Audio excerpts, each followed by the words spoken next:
Hello YouTube, Sam here from youtube.com/onlivegamer for the New Boston, and in this tutorial we're going to learn about saving files with the Save File dialog. So let's go ahead and create a new project, and we will call it Save Files. Now, just like the Open File dialog, Save File dialogs are built into Visual Basic, and they're very easy to use, and they keep you focused on what your application is doing, and instead of having to work on coding the dialogues yourself. So let's go ahead and come over here to our toolbox. We will add a text box. We'll make it multi-line. We'll make it a little bit bigger. And let's add a button called Save. So we'll just type Save File. We'll set the name to Button Save. Now what we need to do is come over here to our toolbox and double click on Save File Dialog. Now this will create an object of Save File Dialog that we can use in our program. So let's go ahead and double click on Save File to open up the event handler for that. Now what you guys also need to know is that you don't have to come into your Form 1 designer to add Save File Dialogs. You can also create instances of them just like object.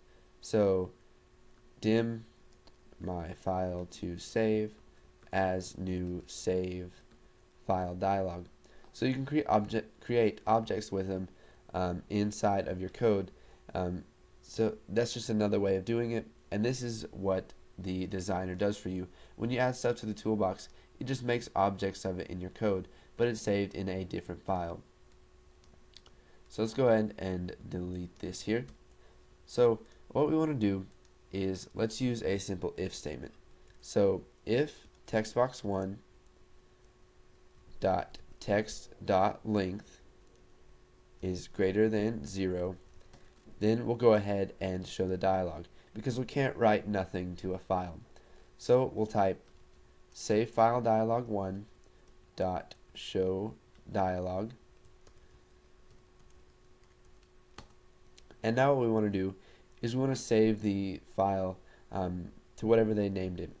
So we'll just type system.io.file.write all text, and for our path we're just going to use the path that they gave us from Save File Dialog 1.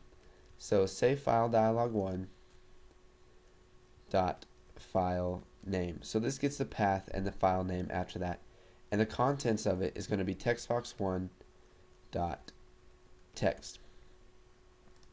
So you can see that right here I use system.io.file.write_all_text. Now this can be used for anything you want. What we usually do is we import it, but sometimes you don't want to import it. You can just use the long version of it and it will still work exactly the same way. So let's go ahead and run this and see what kind of results we get. So let's go ahead and write coding in Visual Basic is fun. So when we click Save File it opens up this Save File dialog. The default title is Save As. So let's go ahead and go to the desktop, and we will save it as corn.txt. Now you can also set filters so that they can only save it as certain data types, and we'll be going over that in later tutorials. So it's going to be saved as corn.txt. We'll go ahead and click Save, and you can see here, well, you can't see it, but I have a file on my desktop. Let me just drag it in right there so you can see it, and let's go ahead and open that, and you can see that it says coding in Visual Basic is fun. So what we did is we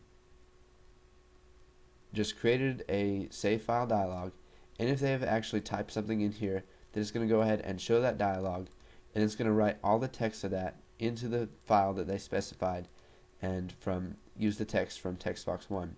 So go ahead and practice a little bit with save file dialogs.